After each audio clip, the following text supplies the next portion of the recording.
जय हिंद। आप सभी को अपना गुरुकुल में स्वागत करते हैं।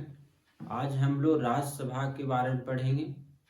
उससे पहले अपना परिवार गुरुकुल को सपोर्ट करें, सब्सक्राइब करें, लाइक करें, अपने दोस्तों तक शेयर करें। चलते हम लोग राज्यसभा। राज्यसभा क्या है? कल हम लोग लोकसभा के बारे में पढ़े थे। हम लोग जानते हैं कि संसद का कितने अंग, तो बोलेंगे 3 अंग होता है। संसद के कितने अंग, तो बोलिएगा 3 अंग होता है। पहला क्या? राष्ट्रपति। राष्ट्रपति भी क्या है? तो संसद का अंग है। क्या है? अंग है।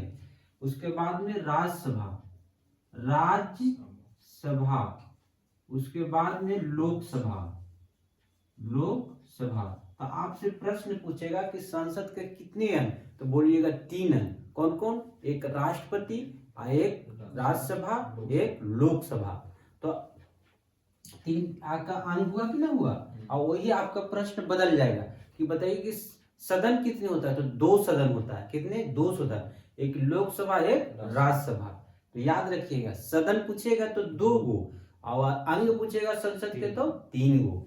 अब देखिए यहाँ पर थोड़ी सी हम लोग सुन लेंगे कि उम्र की बात बोला जाता है कि जैसे लोकसभा का सदस्य बनना कितना उम्र होना चाहिए, राज्यसभा का सदस्य बनना कितना उम्र होना चाहिए।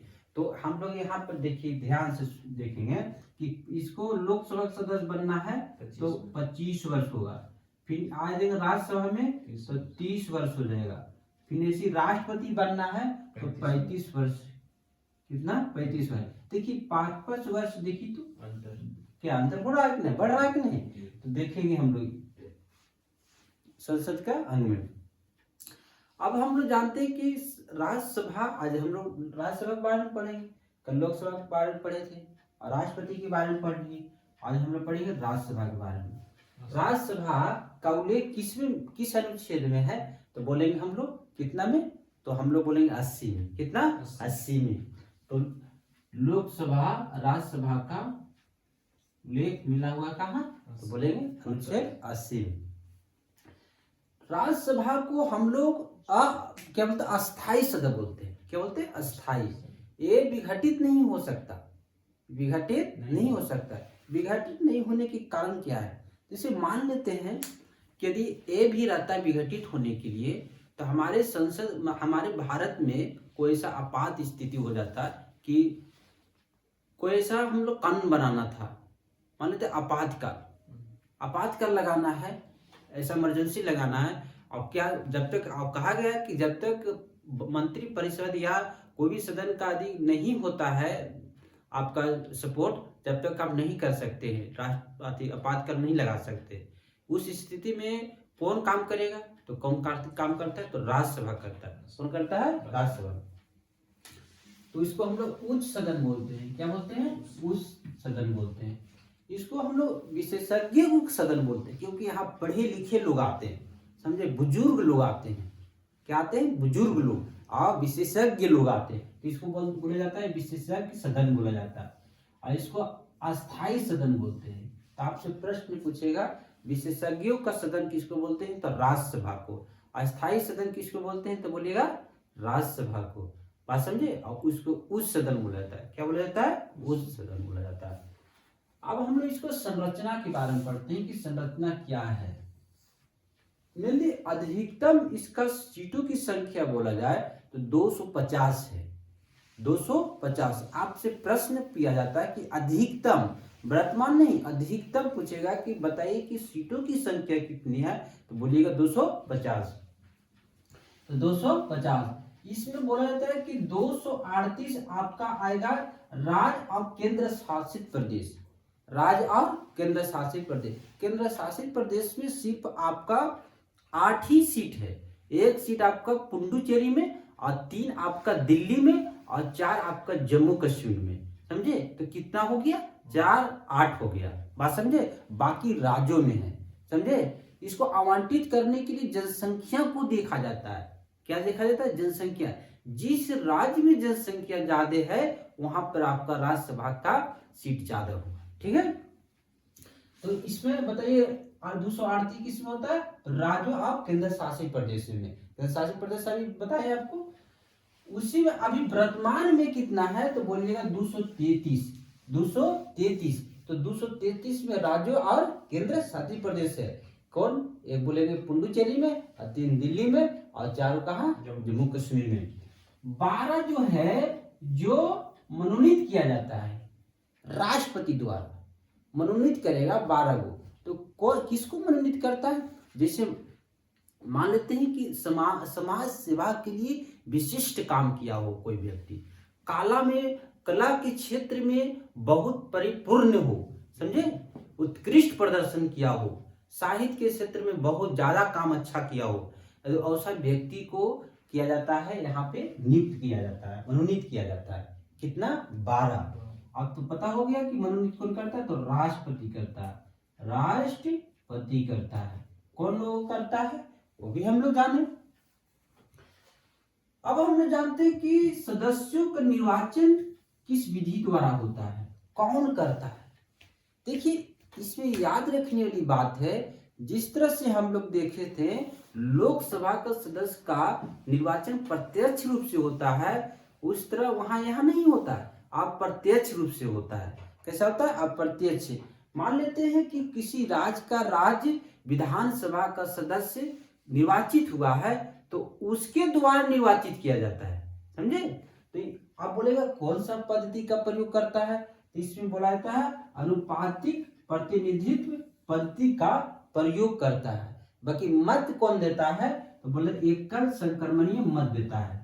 अब हम इसको बारे में राष्ट्रपति जब पढ़े थे ना, तो विस्तृत रूप से हमको बताए थे उसको पूरे व्यापक रूप से, कि कोई भी यदि कैंडिडेट खड़ा होता है A B C, फिर इसमें एक चॉइस में आप यदि वोट देते हैं तो प्रथम में इसको रख सकते हैं, सेकेंड में इसको रख सकते हैं, और थर्ड में इसको रख सकते हैं। तो इसी को बोला जाता है क्या? एकल संक्रमणीय मत, ठीक है ना। इसके द्वारा ही क्या किया जाता है? निर्वाचन किया जाता है। किसको द्वारा किया जाता है? तो राज्य विधानसभाओं का निर्वाचित सदस्यों द्वारा। जैसे किसी मान लेते हैं कि बिहार है, तो बिहार से निर्वाचित होगा कोई सदस्य, तो बिहार का जितना भी विधायक लोग हैं, विधायक लोग के हम लोग जिताए हैं वोट देकर, और विधायक लोग क्या करेगा, उस जो सदस्य प्रत्याशी खड़ी हुआ है उसको वोट देगा, और उसको वोट देकर और उसको जिताएगा, और कहाँ भेजेगा? राज्यसभा सदन में भेजेगा। बात समझे। तो प्रत्यक्ष हुआ नहीं, प्रत्यक्ष नहीं, अप्रत्यक्ष रूप से होगा। अप्रत्यक्ष रूप से हम लोग क्या वोट दे रहे हैं? नहीं दे रहे हैं, हमारे द्वारा जीता हुआ कैंडिडेट उसको वोट दे रहा है। बात समझे। लेकिन इसमें एक बात याद रखने वाली बात है कि यदि कोई व्यक्ति यदि राज्यसभा का सदस्य बनना चाहता है, तो जिस राज्य से बनना चाहता है उस राज्य का जो आपका निर्वाचित सूची है, समझे, उसमें उसका नाम होना चाहिए। जैसे बिहार का लोग है, अब बिहार का मता सूची जो होता है, जिसको हम लोग क्या कहते हैं, मत देने का सूची होता है ना, नाम, उसमें होना चाहिए नाम, तभी उसको क्या करेगा? कैंडिडेट खड़ी हो सकता नहीं था, नहीं खड़ी हो सकता है। तो इसमें क्या अप्रत्यक्ष द्वारा क्या निर्वाचित होता है। बात समझे। किसके द्वारा होता है अभी जाने, राज्य विधानसभा का निर्वाचित सदस्य द्वारा। अब जानते हैं कि योग्यता क्या है, समझे। राज्यसभा बनने के सदस्य बनने के लिए योग्यता क्या होनी चाहिए, ये तो बहुत जरूरी है। तो भारत की नागरिक होना चाहिए। क्या होना चाहिए? भारत के नागरिक होना चाहिए। जब तक भारत के नागरिक नहीं होगा तो कैसे सदस्य का राज्यसभा का सदस्य बन सकता है, समझे। 30 साल उसका उम्र होनी चाहिए। कितना होना चाहिए? 30 साल उम्र होनी चाहिए। देखिए इसमें ज्यादा उम्र है कि नहीं, तो बताइए कि 30 साल कौन रहेगा? 30 साल में कोई भी सदस्य नहीं बन सकता। ये तो दिया हुआ है, लेकिन 30 साल तक उम्र नहीं, 40, 50, 60 में बनता है। यही तो बूढ़ा हो जाता है 60 में, तो इसे तो बूढ़ों के सदन बोला जाता है। किसी लाभ के पद पर नहीं होना चाहिए, किसी लाभ के पद पर नहीं होना चाहिए। मानसिक रूप से क्या होना चाहिए? स्वस्थ होनी चाहिए, बहुत जरूरी है, समझे। यदि संसद द्वारा कोई ऐसा निर्धारित किया गया है कि राज्यसभा सदस्य बनने के लिए नियम लागू हो गया है, तो उस नियम को पालन करना अनिवार्य है, समझे। तो संसद द्वारा बनाए गए कानून के अनुरूप होने चाहिए, समझे, अन्यथा नहीं बन सकते हैं। ये आपका योग्यता था। तो इसको याद रखने वाली बात क्या है, ये तो खुद ही याद हो जाएगा आपको। भारत के नागरिक रहेगा तभी कौन बनेगा 30। हाँ, ये इसमें पूछ देता है कितना होना चाहिए वायु, तो 30 वर्ष, ये पूछ देता है कभी कभी। अब हम लोग यहाँ पर अब जानेंगे कि इसका कार्यकाल क्या होता है। यहाँ से प्रश्न उठता है, यहाँ समझने वाली बात है, ये समझने वाली टॉपिक है। 6 वर्ष इसका कहा गया है कि इसका कितना होगा, तो 6 वर्ष तक ये रह सकता है। हम लोग उसमें लोकसभा में पढ़े तो सदस्यों की संख्या बताइए कितना दिन तक रह सकता था, 5 वर्ष तक रह सकता था। लेकिन इसमें 6 वर्ष तक रहेगा, लेकिन 2 वर्ष तक क्या, आपका 2 वर्ष के बाद इसे चुनाव होता है। इसमें 2वें वर्ष तक देखिए, मान लेते हैं इसमें कहा गया है कि प्रति 2 वर्ष पर अवकाश ग्रहण करेगा। अब यहां समझते हैं, अब कितना अवकाश ग्रहण करेगा, तो 1/3 सदन, जितना भी आपका 1/3 सदस्य है ना, 2 वर्ष पर क्या होगा, वो अवकाश करेगा, मतलब रिटायर होगा। देखिए मान लेते हैं यहाँ पर समझते हैं 2 साल पर। देखिए 2012 है, तो 2012 के बाद कब होगा चुनाव, तो 2014 में होगा, 2014 के बाद 16 में होगा, 16 के बाद 18 में होगा। 2 साल पर तो कोई अंतर है कि नहीं। अब मान लेते हैं 1/3 बोल रहा है कि सदस्य क्या होगा, रिटायर होगा। मान लेते हैं निर्वाचित हुआ 33 2012 में, 2014 में कितना हुआ 33, और 2016 में हुआ 33। अब देखिए ये निर्वाचित हुआ है, अब रिटायर कब होगा, ये रिटायर होगा देखिए 2018 में, होगा कि नहीं, 2 2 4 6 वर्ष हो गया कि नहीं है। तो ये व्यक्ति क्या हो जाएगा, रिटायर हो जाएगा 2018 में, अवकाश हो जाएगा, समझे। अब यहाँ चुनाव होगा ना, तो फिर 33 को निर्वाचित होगा, बात समझे, क्या कितना होगा 33 को होगा। अब देखिए जो 14 में निर्वाचित हुआ था, कब रिटायर होगा, तो 2020 में होगा। कब होगा, 2020 में। कितना होगा, 2/3 सदस्य बोल रहा है, तो अभी 33 होगा, और 33 को चुनाव होगा कि ना होगा। अब देखिए फिर 2016 में हुआ निर्वाचित, कब होगा बताइए, 22 में होगा। ये तो आपको समझ में आ गया होगा। 2 वर्ष क्या होता है, चुनाव होता है 2 वर्ष के अंतराल में। और बताइए कि कितने वर्ष के बाद होता है अवकाश, 6 वर्ष। इतना आप लोग को समझना, कितना सदस्य, तो 1/3 सदस्य। अब हम लोग कुछ सभापति और उपसभापति का बात कर लेते हैं कि इसका चलाने वाली सभापति होता है और उपसभापति, समझे। तो सभापति का काम क्या रहता है, सदन को चलाना है, चलाने के साथ किसी सदस्य को बैठने के लिए कह सकता है, किसी सदस्य को उठने के लिए कह सकता है, किसी अगला को विचार व्यक्त करने के लिए कह सकता है। अब यदि बराबर हो जाता है 50-50, निर्णायक मत देता है, बात समझे। इतना आप लोग समझ गए होंगे इसका काम क्या होता है। बाकी लेकिन उल्लेख कहाँ है संविधान में, तो बोलिएगा 89 अनुच्छेद 89 में, 89A1 में, 89(1) में सभापति का उल्लेख है, और वही 89 कितना 2 में उपसभापति का उल्लेख है संविधान में, बात समझे। अब इसमें आता है कि सभापति होता कौन है, तो सभापति आपका उपराष्ट्रपति होता है। उपराष्ट्र क्या होता है, पति होता है। राष्ट्रपति उपराष्ट्रपति का कोई काम नहीं रहता है, उपराष्ट्रपति का कोई काम नहीं रहता है। काम किस रूप में होता है, सभापति के रूप में काम करता है। तो राज्यसभा का क्या होता है, अध्यक्ष होता है, तब वही चलाता है। तो अभी बताइए कि सभापति कौन है, तो बोलिएगा CP राधाकृष्णन, बात समझे। लेकिन एक प्रश्न आपसे पूछेगा, बताइए कि राज्यसभा का कौन सा सभापति जो होता है उसका क्या सदस्य का, वो सदन का सदस्य नहीं होता, तो बोलिएगा क्या, सभापति ही होता है। आपसे प्रश्न पूछेगा कि बताइए कि कौन नहीं इस सदन का सदस्य नहीं होता, तो बोलिएगा सभापति, बात समझे।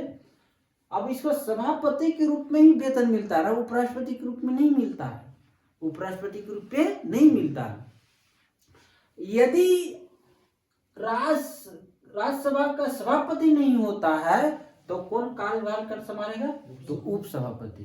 यदि सभापति है तो उप सभापति के कोई काम है नहीं, वो बैठा रहेगा। जैसे सामान्य सदस्य बैठा रहता है ना, और सब ये भी बैठा रहेगा, ठीक है ना। और यदि नहीं रहेगा तो ये संभालेगा, और ये भी नहीं रहेगा तो कौन संभालेगा, ये तो दिमाग में भी आता होगा। तो राष्ट्रपति वहां पे वरिष्ठ जो सदस्य होता है उसको नियुक्त करता है, बात समझे। लेकिन इसको नियुक्त कैसे होता है, तो राज्यसभा में इसको नियुक्त किया जाता है। राज्यसभा का सदस्य होता है ना, उसी से नियुक्त किया जाता है इसको। और क्या किया जाता है ना, जैसे इसको नियुक्त किया, तो जैसे आप जाना होगा लोकसभा में कि अध्यक्ष कैसे नियुक्त होता है, तो पक्ष विपक्ष में दोनों खड़ी हो सकता है। बस जिसको ज्यादा वोटिंग पड़ेगा राज्यसभा में वही क्या उपसभापति बनेगा। अभी फिलहाल में कौन है, तो बिहार का हरिवंश नारायण, हरिवंश नारायण, बात समझे। तो कि अब आपको समझ में इतना आ गया होगा, उपसभापति और राज्य का सभापति। अब आते हैं हम लोग कुछ राज्यसभा का कुछ विशेष बात इसमें जानते हैं कि क्या क्या होता है। इसमें एक बात और जानना है कि आपका जो अमेरिका में राज्यसभा की बात है कहा गया है, और आपका भारत में, ये दोनों में डिफरेंट है। तो डिफरेंट क्या है बताते हैं आपको। जैसे हम लोग पढ़े कि जनसंख्या के आधार पर सीट का आवंटन होता है हर राज्य में। मानते हैं कि उत्तर प्रदेश में सबसे ज्यादा आपका जनसंख्या, तो वहां पर ज्यादा सीट होगा, बात समझे। यदि हम लोग बिहार की बात बोले, बिहार में आधा उसका है उत्तर प्रदेश का जनसंख्या, तो उसका क्या होगा, आधा होगा। लेकिन वहां पर नहीं, अमेरिका में नहीं होता, यूएसए में नहीं होता है। यूएसए में क्या होता है कि बड़ा हो या छोटा हो, सभी राज्य के 2-2 सीट होता है। भले कितना बड़ा कोई भी राज्य हो, कितना पॉपुलेशन हो जाए, उसका सीट कितना होगा, 2 ही होगा। तो याद रखने वाली बात है। इसका काम क्या होता है, तो अनुच्छेद 249 के तहत क्या होता है कि राज्य सूची से संबंधित कानून बनाने हेतु शक्ति होता है। जैसे यहाँ पर समझने वाली बात है, हम लोग 3 प्रकार की सूची पढ़े थे, संघ सूची, राज्य सूची, समवर्ती सूची। अब संघ सूची को कौन बनाएगा, तो केंद्र सरकार कानून बनाएगा। राज्य सूची से संबंधित कौन बनाएगा, तो राज्य सरकार बनाएगा। समवर्ती सूची में कौन बनाता है, तो राज्य और केंद्र दोनों बनाता है। लेकिन इसमें देखिए, राज्यसभा में कौन जा रहा है, तो राज्यसभा में कौन जा रहा है, राज्यों द्वारा चुना हुआ प्रतिनिधि जा रहा है। तो बताइए जो जा रहा है यहाँ से, तो किसका आवाज उठाएगा, तो राज्य का आवाज उठाएगा कि नहीं, राज्य का जो मुद्दा है वही उठाएगा, बात समझे। तो राज्य सूची से संबंधित कानून बनाएगा, कब बनाएगा, जब राष्ट्रीय महत्व का हो, ऐसा कानून हो कि राष्ट्र के स्तर पर बहुत क्या हो, महत्व होता है। तो उसी आधार पर कौन बनाता है, राज्यसभा कानून बनाता है। अब कैसे लाता है, तो बताइए, वो 2/3 बहुमत के साथ, समझे। जितना सदस्य है ना, उतना कि जितना भी सदस्य उपस्थित है उसका 2/3 बहुमत के साथ पारित करता है उस कानून को, प्रस्ताव को। तब फिर आगे चल के प्रोसेस लोकसभा में जाता है, बात समझे। तो 249 के तहत कौन राज्य सूची पर कानून बना सकता है। फिर अनुच्छेद 312 के तहत अखिल भारतीय सेवा का सृजन कर सकता है। अब अखिल भारतीय सेवा क्या है, अखिल भारतीय सेवा उसी कहते हैं जो पूरे राष्ट्र के स्तर पर जो सेवा करता है, जैसे आईएएस, समझे। तो आईएएस में जो भी चयनित होता है पूरे इंडिया स्तर पर सभी राज्य में काम कर सकता है, सभी घूम घूम के। मान लेते बिहार का कोई डीएम बना, तो बताइए बिहार का जो व्यक्ति ने केरल में भी जाके काम कर सकता है, समझे। तो वो भी क्या हो गया, आपका अखिलीय भारतीय सेवा हो गई, बात समझे। आप देखिए 3 तरह का होता है, कहते ना, एक आईएएस हो गया, एक आईपीएस हो गया, एक आईएफएस हो गया।